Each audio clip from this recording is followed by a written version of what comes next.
Hello friends, आप सभी को नमस्कार, आदाब, सत श्री अकाल, खम्मा गणिसा। और ये देखिए आ गया है जून की गर्मी का टाइम। बहुत ही गर्म समय, इतनी गर्मी, इतनी गर्म तेज़ लू चल रही है कि हम जहाँ अपने कमरों में एसी ऑन करके, कूलर ऑन करके दिन भर आराम से नींद निकालते हैं, वहीं ये पक्षियों को इस गर्मी की मार का सामना करना पड़ रहा है। बहुत मुश्किल समय है इन लोगों के लिए, बहुत मुश्किल समय है इस प्रकृति के लिए, बहुत मुश्किल समय है। छोटे छोटे नन्हे नन्हे हो पेड़ पौधे हों या बड़े बड़े खड़े हुए हरे वृक्ष, सभी बुरी तरह से झुलस रहे हैं। खासकर राजस्थान की गर्मी का जहाँ टेम्परेचर 50 डिग्री, 46 डिग्री इतना टेम्परेचर जा ही रहा है। और ये नन्हे नन्हे पौधे, ये पक्षी, पेड़ पौधे, जानवर गर्मी को ये सहन ही नहीं कर पा रहे हैं। और हमें इस बात का अंदाज़ा भी नहीं लगा सकते कि कितनी गर्मी को ये किस लेवल तक सहन कर रहे हैं और कितनी बुरी तरह से झुलस रहे हैं। और देखिए इतना गर्मी का मौसम में ये प्यास के लिए, अपने पानी के लिए जहाँ जगह जगह भटक रहे हैं। हमें अपने घरों में, अपने आस-पास पड़ोस में जहाँ भी संभव हो इनके लिए पानी की व्यवस्था करनी चाहिए, दाने की व्यवस्था करनी चाहिए, इनको नहाने की व्यवस्था करनी चाहिए, जिससे कि हमारी प्रकृति की ये सुंदर क्रिएशन बची रह सके। क्योंकि हमें अपने स्वार्थीपन से बाहर निकल के इनको बचाना ही होगा। बहुत दर्द भरा होता है जब हम अपने पाले हुए छोटे छोटे जो इतने सुंदर सुंदर पौधों को हम देखते हैं झुलसते हुए। ऐसा लगता है कि बहुत अपने करीबी को इस तरह से झुलसते देख रहे हैं। और सच में एक नेचर लवर ही जान सकता है कि कितना दर्द भरा ये हो सकता है कि उसको देखना।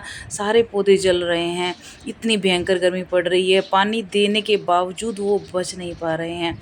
इतनी लू की थपेड़ में जहाँ हम कमरे से बाहर झांकने में भी डर रहे हैं, कतराते हैं बाहर निकलने में। और यहाँ पर ये बेजुबान पक्षी कुछ नहीं बोल पा रहे, सिर्फ इस गर्मी की मार को सह रहे हैं, सह रहे हैं। और यहाँ आकर देखिए किस तरह से इकट्ठे होकर बैठ रहे हैं। मुझे बहुत ही ज़्यादा इनको देखकर इतनी दया आ रही है। और दया इनसे ज़्यादा मुझे हम सब पर आ रही है कि हमें आने वाले समय में क्या ऐसे पक्षियों को देखने का मौका मिलेगा, कहीं ये लुप्त ना हो जाए इतनी गर्मी में। हम इन प्रकृति की खूबसूरत नज़ारों को, इन खूबसूरत गिफ्ट्स को खो ना दें।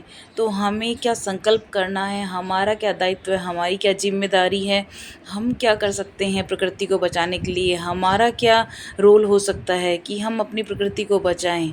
हमें कुछ ना कुछ कदम उठाना ही होगा। हम दूसरे लोगों पर दोष देने के बजाय हम अपना जब तक कदम नहीं उठाएंगे तब तक इसको बचाना असंभव ही नहीं है। ये बिल्कुल असंभव नज़र आ रहा है जिस तरह की गर्मी तेज़ पड़ रही है।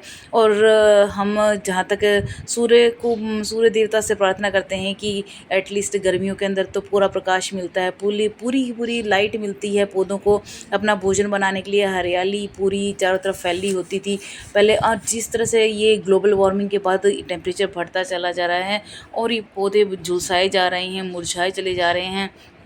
हर तरफ जले हुए पौधे, जंगलों में आग लग रही है, जहाँ पर ग्लेशियर्स पिघल रहे हैं तेज़ी से, चाहे कहीं फ्लड हो रहा है, कहीं आंधी तूफान। ये बिना मौसम की जो अचानक पलटाव, ये बदलाव आ रहे हैं, ये हमारे ही भविष्य के लिए एक घातक हो सकते हैं, बहुत ही डरावना, एक खतरनाक हमारे लिए साबित हो सकते हैं। तो हमें अभी से ही सतर्क होना होगा। हमारे आने वाले जो हमारी जनरेशन है, आने वाले हमारी जो पीढ़ियाँ हैं, हमें अपने भविष्य के लिए अपनी ये संस्कृति को, अपनी धरोहर को, हमारे अपने ही पर्यावरण को, इतने खूबसूरत प्रकृति के जो गिफ्ट्स हैं इनको बचाना ही होगा। हमको किसी न किसी रूप में कैसे भी प्रयास करने होंगे, हमारा अथक योगदान देना होगा, तभी इसको बचाना संभव है। अन्यथा मुझे जिस तरह से इस बार की गर्मी पड़ी, देखिए पहले कहाँ कुछ लास्ट मंथ की बात, ये चारों तरफ हरियाली, इतने खूबसूरत पौधे, फूल उग रहे थे हर तरफ ही, चारों तरफ हरियाली थी, रंग बिरंगे मेरे लॉन के अंदर खूब सुंदर सुंदर कई रंगों के फूल उग रहे थे और देखकर ही मुझे जो सुकून मिलता था, शांति मिलती थी। और आज जब हम कहीं भी, मुझे अपने घर ही नहीं, मैं बाहर भी कहीं भी जाती हूँ, सड़क पर जाती हूँ, तो बड़े-बड़े पेड़ वो बुरी तरह से जले हुए नज़र आते हैं। इवन यहाँ पर देखिए जो नीम के पेड़ होते हैं वो तो टेम्परेचर, बहुत हाई टेम्परेचर को वो सहन कर सकते हैं, लेकिन वो भी एकदम, उनकी पत्तियाँ भी जली-जली सी हो रही हैं। यानी इतनी गर्मी पड़ रही है, हम लोगों ने इस पर्यावरण के साथ कितना भयंकर खिलवाड़ किया है कि इस कदर गर्मी पड़ने लग गई है कि खड़े हुए हरे भरे वृक्षों में भी आग लग रही है, उनके पत्ते भी जल रहे हैं। कहाँ से कैसे बचाव करना होगा हमको, कैसे हमको इनके लिए सोचना होगा, कहाँ से शुरुआत करनी होगी। लेकिन शुरुआत तो हमें ही, हमको और आपको मिलकर ही करनी होगी, जिससे कि ये खूबसूरत प्रकृति बच सके। हम जाते हैं सुबह सुबह वो मॉर्निंग वॉक के लिए, चल देते हैं पार्कों में, चल देते हैं हरी घास पर टहलने के लिए। तो कभी सोचा है कि क्या हरी घास ये जिस पर हम चल रहे हैं बच रही है, जिसका भी प्रयास है उसके लिए, उसके प्रयास से बच रही है, लेकिन आने वाले टाइम में क्या, जिस तरह से इस तरह गर्मी पड़ रही है, क्या ये जो कई नई नई जो फसलें हैं, ये नई नई जो पौधे हैं, ये बच पाएंगे? इस तरह का ये खूबसूरत जो नज़ारा ये हम देख पाएंगे? हमारी आने वाली पीढ़ियां देख पाएंगी इनको? बहुत ही चिंता के विषय है और मुझे बहुत दर्द होता है इस तरह से ये पौधों को जलते हुए देखना, पक्षियों को तड़पते देखना, जहाँ पर वो खाने के लिए इधर-उधर भटक रहे, भयंकर गर्मी में वो मेरे गेट के पास अपने कमरे मैंने वहाँ पर, जहाँ पर जगह-जगह उनके खाने की व्यवस्था कर रखी है। और जहाँ तक बन पड़ता है, ईश्वर की दया से जितना हो सकता है मैं पानी वगैरह रखती हूँ, ताकि वे प्यासे नहीं जाएँ। वो उनको गीला कर, मैं ज़्यादातर लॉन गीला कर देती हूँ, आस-पास की जगह गीला कर देती हूँ। अगर किसी जानवर के लिए बाहर पानी रख देती हूँ, अगर किसी को पानी की ज़रूरत हो तो जहाँ तक हो सके अपनी तरफ से प्रयास करेंगे तभी ये बच पाएँगे, अन्यथा ये कहाँ जाएँगे? ये अपने, हम अगर मदद नहीं करेंगे तो कौन इनकी मदद करेगा? जहाँ ईश्वर ने हमें हाथ-पैर सलामत दिए, सब कुछ दिया है, हम अपना बचाव कर सकते हैं, लेकिन इनके लिए हमें ही सोचना होगा। जहाँ भगवान ने हमें इतना दिमाग दिया है कि हम सिर्फ़ अपने जीवन के लिए नहीं, बल्कि इनके जीवन के बचाव के लिए भी हमें सजग होना होगा, अवेयर होना होगा, जिससे कि हमें ये सुंदर पक्षी अपने आसपास ही नज़र आएँ और इनको, हम इन लोगों को खो नहीं दें। इतने खूबसूरत प्रकृति के जो नज़ारे हैं, इनको ना खो दें। बहुत सच में दर्द होता है देख कर के, इतनी भयंकर गर्मी के अंदर जिस तरह से ये गायें वग़ैरह बाहर धूप में पेड़ के नीचे छाया में जाके खड़ा होने का ये सोचती हैं, लेकिन वहाँ जो गर्म हवा चल रही है, ये भटकती हैं इधर से उधर, जो खोल दी जाती हैं सड़कों पर गायें, उनको कहीं कोई पेड़ नज़र नहीं आता है कि कहाँ जा कर के ये अपना बचाव करें, कहाँ किसकी छाया के नीचे जाएँ।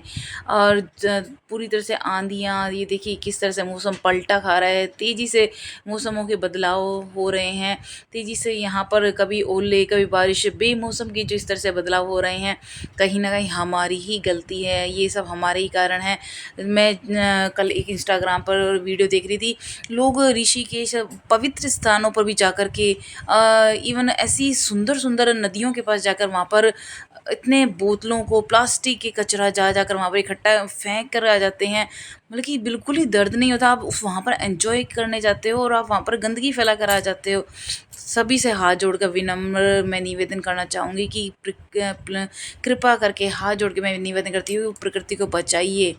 ये सिर्फ़ आप प्रकृति को नहीं बचा रहे, आप अपने जीवन को बचा रहे हैं, अपने जीवन का संरक्षण कर रहे हैं। आप भगवान के इस अनमोल तोहफ़े को बचा रहे हैं। तो आपको और हमको मिलकर ही सोचना होगा।